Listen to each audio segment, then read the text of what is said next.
नमस्कार, मैं हूं अनुज और आप देख रहे हैं बियॉन्ड बॉर्डर्स। आज बात अहमदाबाद में एयर इंडिया प्लेन क्रैश के बहाने टाटा समूह के खिलाफ जो जानबूझ करके माहौल बनाया जा रहा है उस पर होगी। क्या इसके पीछे पाकिस्तान, तुर्की के अलावा चीन और खासकर अमेरिका की हथियार बनाने वाली या फिर दुनिया की एविएशन कंपनियां तो नहीं है? चीजें जिस तरह सिलसिलेवार हो रही एयर इंडिया को लेकर, बहस में इस मुद्दे को भी जांच में रखना चाहिए। लेकिन इस मुद्दे पर बात करने से पहले इजराइल ईरान युद्ध की कुछ जरूरी चीजें बताता चलो। इंटरव्यू में नेतन्याहू की लताड़ के बाद जो इंटरव्यू CBS 7 के साथ आया था, उसके बाद ट्रंप कनाडा में G7 की बैठक छोड़ करके वापस चले गए। 5वें दिन अमेरिका की नींद टूटी है तो ट्रंप ने तेहरान को तुरंत खाली करने और खमनेई को सरेंडर करने को बोला है।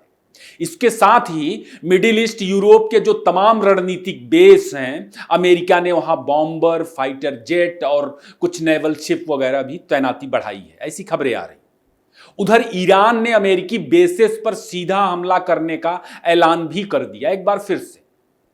अभी तक अमेरिका ने इजरायली अभियान ज्वाइन नहीं किया है। जंग का छठा दिन है। यह ईरानी डर की वजह से है, इसके पीछे ट्रंप की डील के प्रयास हैं ईरान के साथ। खमनेई के बाद ईरान में इजरायली मंशा से अमेरिका की असहमति है।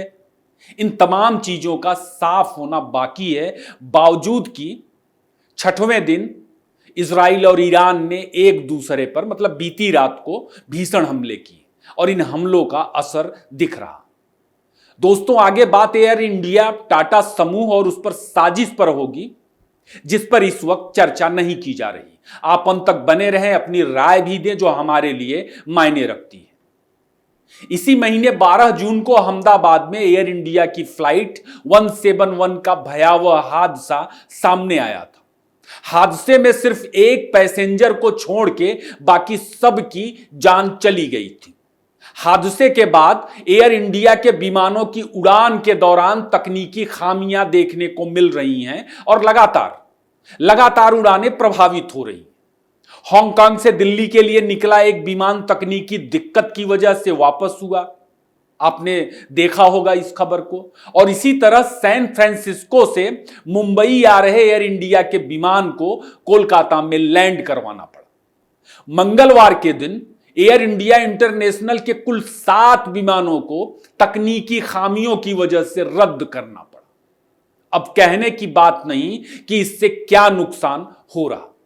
इस पूरी घटना की वजह से जिस तरह का मूड तैयार हो रहा, जिस तरह लोगों का ओपिनियन निकल करके सामने आ रहा, वह 3 चीजों को दोस्तों बहुत बुरी तरह और बहुत नकारात्मक ढंग से प्रभावित कर रहा।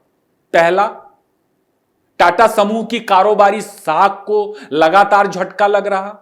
दूसरा, भारत की जो एविएशन इंडस्ट्री है उसकी इंटरनेशनल साख को धक्का पहुंच रहा।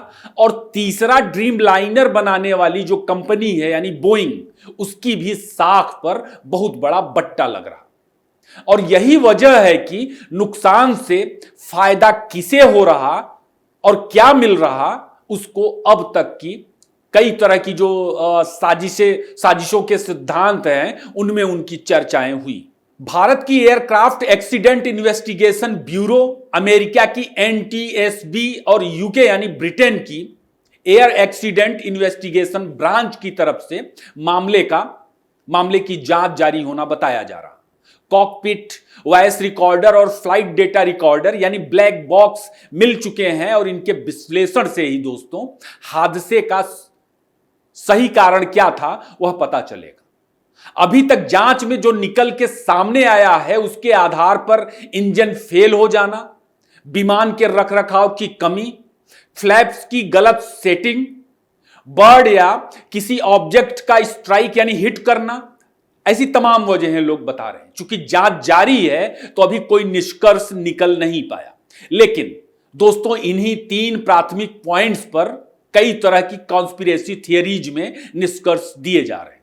उदाहरण के लिए, इंजन के फेल हो जाने को लेकर बोइंग में जो विमान बनाती है कंपनी, उसमें खामियां निकाली जा रही। इसमें साल 2019 में एक विसल ब्लोअर की तरफ से उठाए गए सवालों के आधार पर दावा किया जा रहा कि बोइंग ने ड्रीम लाइनर के उत्पादन में जल्दबाजी की थी और वही जल्दबाजी असल में बोइंग के विमानों में आ रही समस्याओं की वजह है, जिसकी वजह से हादसा हुआ या जिसकी वजह से तमाम एयर इंडिया की उड़ानें कैंसिल हो रही। इसी तरह विमान के रखरखाव की कमी को लेकर एयर इंडिया को चलाने वाले टाटा समूह पर भी निशाना साधा जा रहा। कुछ लोग टाटा समूह की लापरवाही को लेकर दावा कर रहे हैं कि विमान काफी पुराने हैं उनके और उनका उचित तरीके से देखभाल ही नहीं हुआ, यानी रखरखाव में दिक्कतें हैं। किसकी तरफ से? टाटा समूह की तरफ से।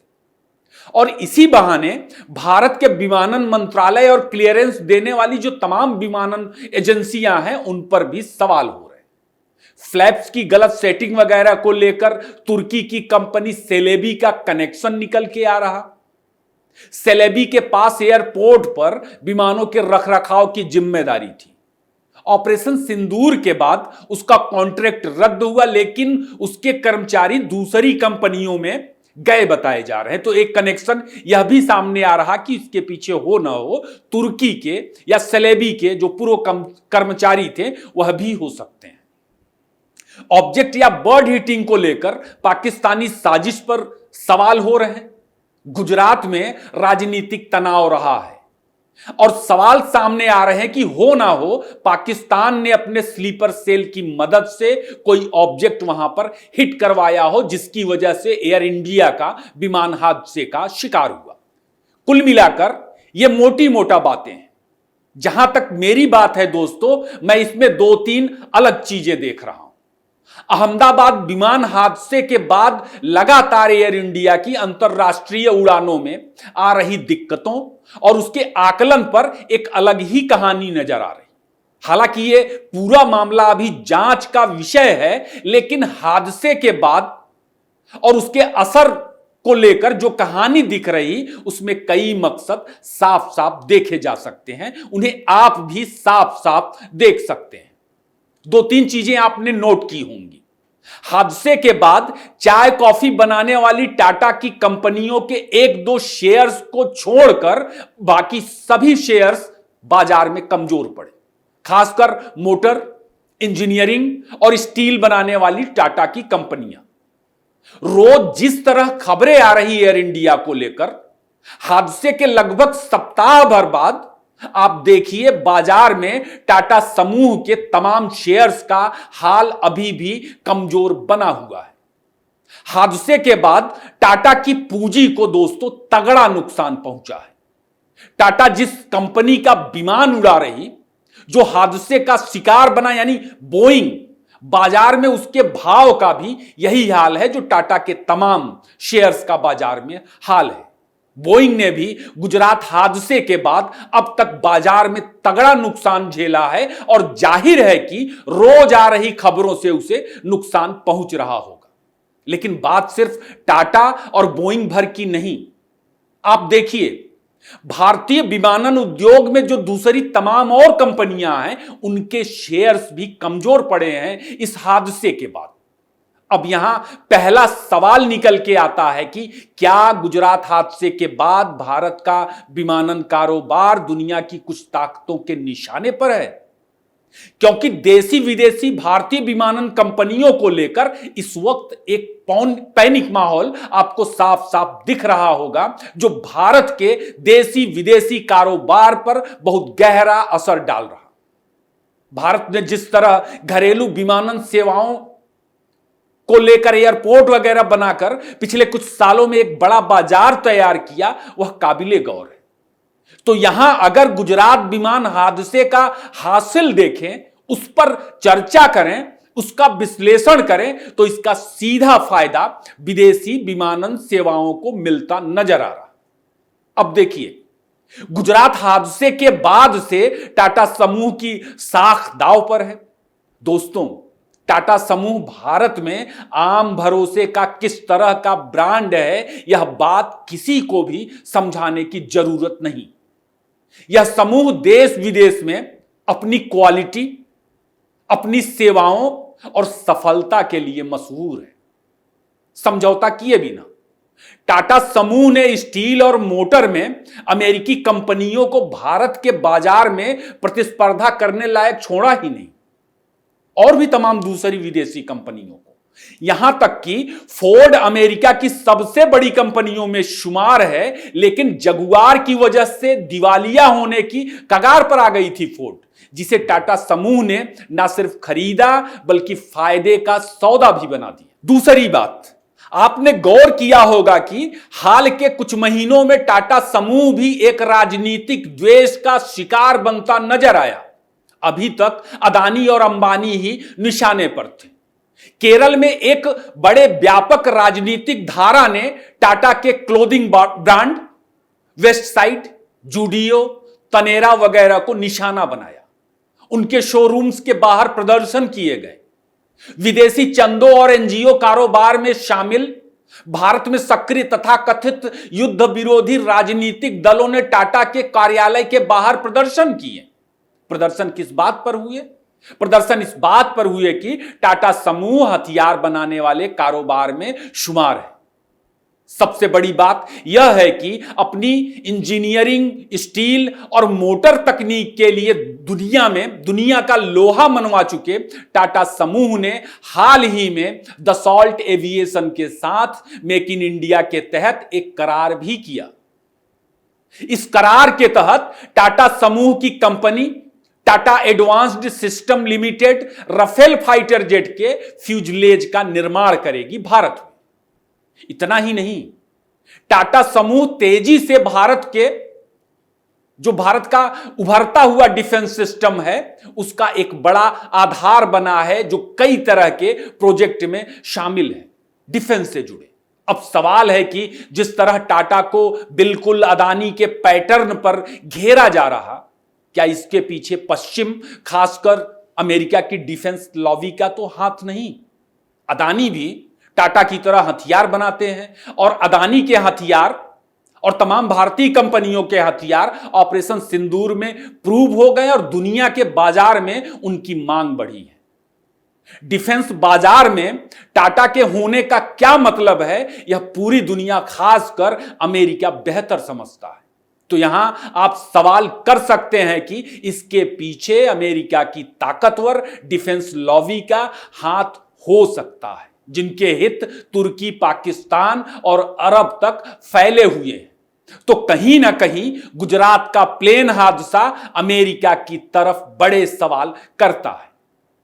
अभी भारत ने अमेरिका के अमोघ अस्त्र F-35 को इंटरसेप्ट कर लिया, जिसे माना जाता है कि वह अदृश्य है और दुनिया का कोई एयर डिफेंस सिस्टम उसे इंटरसेप्ट नहीं कर सकता। ऑपरेशन सिंदूर, रूस यूक्रेन युद्ध और इजराइल ईरान युद्ध में अमेरिकी तकनीकी और अमेरिका के हथियार सवालों के घेरे में। चीन के साथ तनाव के बाद अमेरिकी कंपनियां वहां से निकल के भारत आना चाहती हैं, लेकिन ट्रंप ऐसा नहीं चाहते। ट्रंप चाहते हैं कि वे अमेरिका में रहें। और चर्चा तो यहां तक भी है कि बोइंग भी भारत आने की कोशिशों में जुटा हुआ है। तो क्या ये सारे कनेक्शन अमेरिका को संदेह में लाने के लिए पर्याप्त नहीं है? और कहने की बात नहीं कि अमेरिका ये सब चीजें किससे करवाएगा। वह तुर्की होगा या फिर पाकिस्तान हो सकता है। पाकिस्तान के बारे में तो दुनिया जानती ही है, लेकिन तुर्की भी मिडिल ईस्ट में अमेरिका के लिए वही काम करता है जो पाकिस्तान भारत में करता रहा है। इन बातों को एक पुख्ता आधार तो CIA की एक पूर्व एजेंट सारा एडम्स के दावों ने भी दिया, जिसकी खूब चर्चा हुई। हालांकि उसके पीछे की वजहों में पाकिस्तान का भारत से बदला लेने वाली बात को प्रमुखता दी गई। सारा एडम्स ने दावा किया था कि गुजरात का प्लेन क्रैश अमेरिका पाकिस्तान का एक संयुक्त ऑपरेशन हो सकता है। तो कुल मिलाकर गुजरात का प्लेन क्रैश असल में तेजी से बढ़ते भारत के विमानन और डिफेंस इंडस्ट्री कारोबार को नुकसान पहुंचाने के लिए किया गया नजर आ रहा है। भारत की आर्थिक ग्रोथ को कुंद करने की एक बड़ी साजिश के रूप में सामने आ रही।